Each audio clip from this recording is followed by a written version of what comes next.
안녕하세요, 스타워커입니다. 오늘 새벽 엔비디아 실적 발표 있었죠. 정리 한번 해드리고 오늘 어떻게 프리장에서 좀 빠지고 있던데 어떻게 대응해야 되는지까지 한번 설명드리도록 하겠습니다.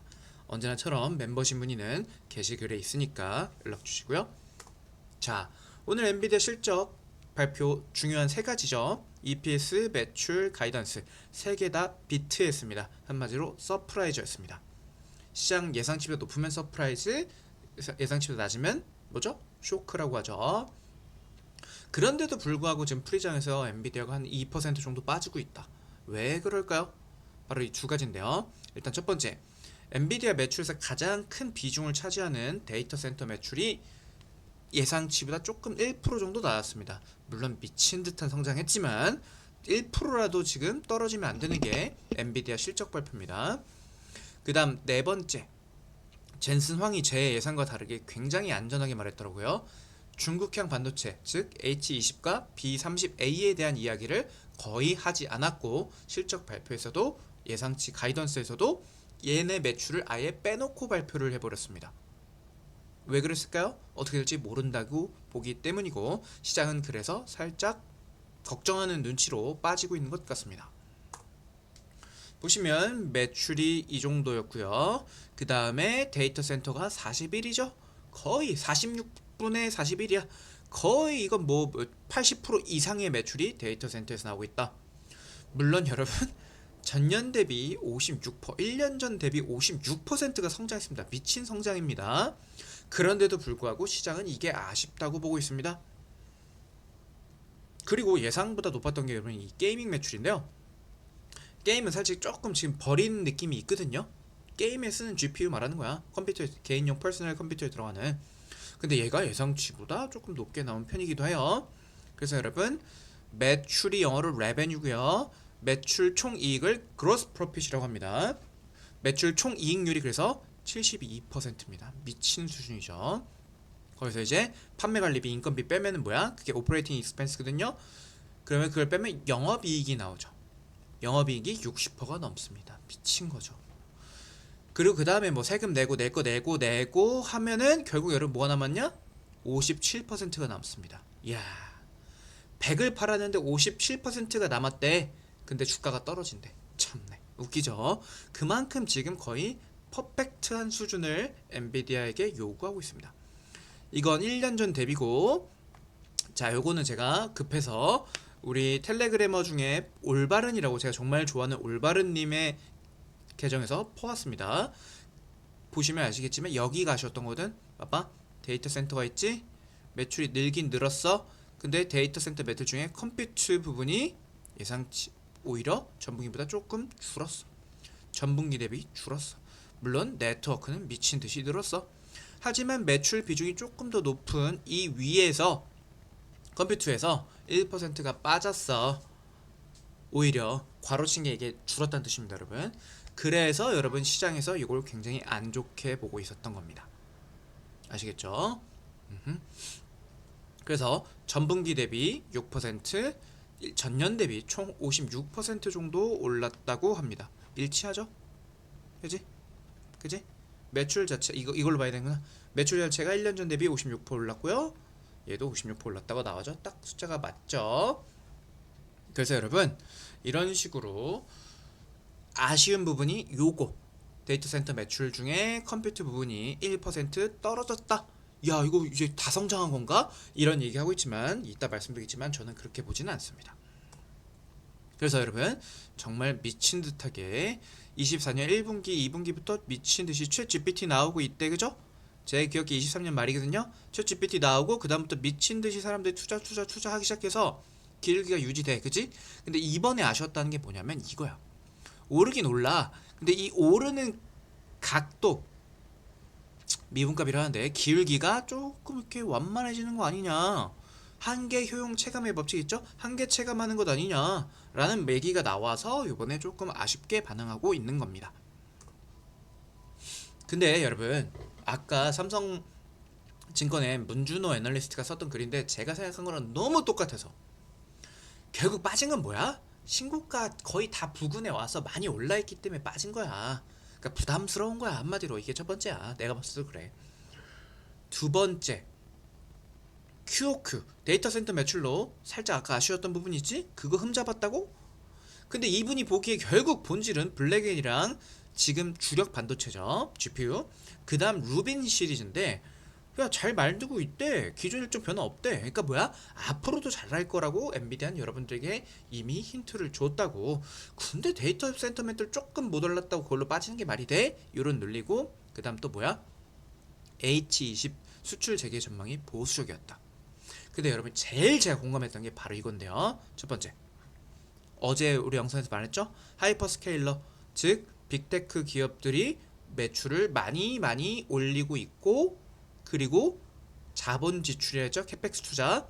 한마디로 우리 엔비디아한테 앞으로 발주 많이 줄 거야 라고 말했기 때문에, 더 늘릴 거라고 말했기 때문에 앞으로도 실적 잘 나올 거라고 보고 있는 거야. 그치? 자, 그리고 이거예요. 제가 두 번째 공감했던 거. 전 여러분, 제가 제 기분 중에 이런 건데, 텔레그램 저희 스타워커 사람들한테 저는 이렇게 이럴 거라고 보고 있습니다 라고 말을 했어. 근데 그 다음에 어떤 이런 전문가분이 나와서 저랑 비슷한 얘기, 똑같은 얘기를 해주면 내가 아주 시장을 잘 보고 있구나 라고 생각되는 부분이 바로 하이퍼스케일러, 한마디로 전방 기업들이 발주 많이 한다고 했고, 그 다음 두 번째 이거죠. H20에 대한 매출액을 바로 인식을 안 했어. 젠슨왕이 안전빵으로 잡았어. 근데 제가 봤을 때 어떻다고? 결국 중국향 반도체 수출할 거라니까. 그러면 그때 그 뉴스 때문에 주가가 확 날아갈 수 있겠죠. 이해되시겠죠? 보시면 매출이 요 정도 530에서 550 나오는데 H20이 20에서 50, 한마디로 뭐야? 즉 5%에서 10% 정도 사이 중국향 반도체 매출이 요 정도 차지할 거라고 보는 거야. 그러니까 그만큼 걱정한 우려한 만큼 빠지는 거야. 이해되시겠죠? 자, 근데 결국 여러분 오늘 실적 발표가 다 루팡님 거 봤습니다. 텔레그램 루팡님 진짜 열심히 진짜 성실하시죠? 올바른 루팡 두 분 진짜 성실합니다. 이게 뭐냐면 오늘 실적 발표 나오고 나서 나온 목표 주가 상향 레포트들이에요. 키뱅크는 솔직히 잘 몰라요. 그다음 모건 아실 거고, 트루이스트 시큐리티 여기도 자주 나오는 편이죠. 그 다음에 하나 제가 못 보는 게 하나 더 있기더라 하더라고. 결국은 이 사람들이 봤을 때 야, 이 정도면 잘 나왔고 앞으로도 더 잘 갈 것 같은데? 라고 판단을 내린 겁니다. IB들은요. 저도 그렇게 판단을 내리고 있고요. 그래서 저는 엔비디아 조금 빠지고 있지만 계속 홀드할 생각입니다. 이것도 여러분 아까 우리 삼성증권 문준호 애널리스트께서 쓰신 건데, 살아남을 수 있을까? 중국이 결국 엔비디아 반도체 없이 살아남을 수 있을까? 없다라는 게 결론입니다. 이분은 그렇게 봤고 저도 그렇게 봤다고 지난 영상에서 제가 분명히 설명드렸죠. 따라하는 거 아닙니다. 제 의견이 이분과도 이번에 또 일치했다. 그래서 제가 봤을 때 여러분 결국은 삼성증권 문준호 애널리스트도 그렇게 봤지만, 중국은요 지금 자존심 상해 엔비디아 안 써 라고 말했지만 결국은 쓸 수밖에 없을 거고요. 미국 정부 트럼프 정부도 결국 그래 구린 거니까 주자, 구린 거 주고 돈 많이 벌어오면 되지, 그 대신 니네 우리한테 뭐 10% 15% 가져와라고 말하지만 그건 쉽지 않을 것 같습니다. 거의 삥 뜯는 겁니다 여러분. 이건 제가 보기에는 젠슨왕과 엔비디아 로비스트 팀이 알아서 해결을 잘 해낼 정도의 내용이라고 저는 생각합니다. 아시겠죠? 왜 수출해준다고? 수출 안 해주면 중국이 자기네 거 개발하려고 국가 총체적인 총력전을 벌인다고. 그래서 어떻게든 개발해낼 거다. 그러면 창의력을 깨우게 될 것이다. 뭐 이런 논리를 엔비디아가 펼치고 있고 저도 공감하고 있습니다. 아마 트럼프도 저는 설득이 될 내용이라고 봅니다. 또 히토류 문제까지 걸려 있으니까요. 자, 그래서 오늘 결론이 뭐냐면, 그래 엔비디아 기대감 너무 컸어. 근데 제가 봤을 때 결국 신고가 데이터 센터 중국형 반도체 문제 때문에 많이 못 오르고 있지만 저는 여전히 그대로 유지할 거고요. 조정이 오면 더 비중을 늘릴 겁니다. 연말에 한번 크게 벌 수 있을 것 같아요. 왜? 제가 말했죠? H20A, B30HA 다 중국형 반도체죠. 얘네 문제 해결될 거라고 저는 보고 있기 때문입니다. 중국 정부도 중국 기업도 결국 엔비디아 반도체 없으면 안 되고요. 미국도 중국이 미국 기업들에게 기술적으로 종속되고 의존하게 만들려면 구린 거 아주 비싸게 팔아먹는 조건으로 그 대신에 허락을 해줄 것이다. 젠슨왕이 확답은 못해줬다. 하지만 젠슨왕이 대만과 중국을 왜 왔다 갔다 많이 하고 트럼프랑 왜 이렇게 대화를 많이 하겠어? 요거 때문에 그런 거거든요. 저는 젠슨왕이 결국 해결해낼 거라고 보고 있습니다. 그리고 이게 해결이 되면 주가가 팍 오를 가능성이 매우 높습니다. 그래서 오늘 혹은 내일까지 조정받을 수 있어 엔비디아. 근데 그 다음에 저 조정 깊지 않을 것 같거든요. 그 다음에 젠슨왕이 H20, B30A 해결해내면 그때 주가 확 터질 것 같아요. 그래서 저는 이번에 조정이 오면 이걸 기회로 삼아서 비중을 늘릴 생각입니다. 그리고 여러분, 연말 랠리 저는 무조건 있다고 보거든요. 작년에 없었어. 보통 연말 랠리 확률이 80%입니다. 이 두 해 연속 없으려면 0.2 곱하기 0.2 그러니까 뭐야? 0.04 4%입니다. 전 연말 랠리 있을 거라 봅니다. 연말에 팔란티어랑 엔비디아 좀 터질 거라고 보고 있습니다.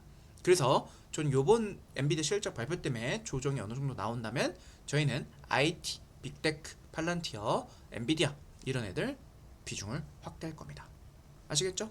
그래서 자 이제 하반기 레포트니까 이건 이제 시정제 느끼시고 한번 읽어보시면 될 것 같고요. 하반기는 뭐다? 트럼프발 호재를 반영한다. 상반기는 악재, 후반기는 호재.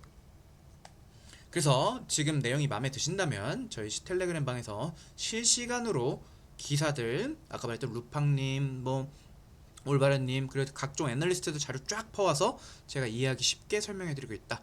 이거는 이제 작년 계좌 인증이다. 괜찮게 벌었죠. 올해는 좀 쉽지 않다. 저도 많이 못 벌고 있다. 하지만 연말에 전 터트릴 자신이 있습니다. 그래서 여러분 내용이 마음에 드셨다면 멤버십 문의 게시글에 있으니까 언제든 부탁드리겠습니다. 이상 스타커입니다.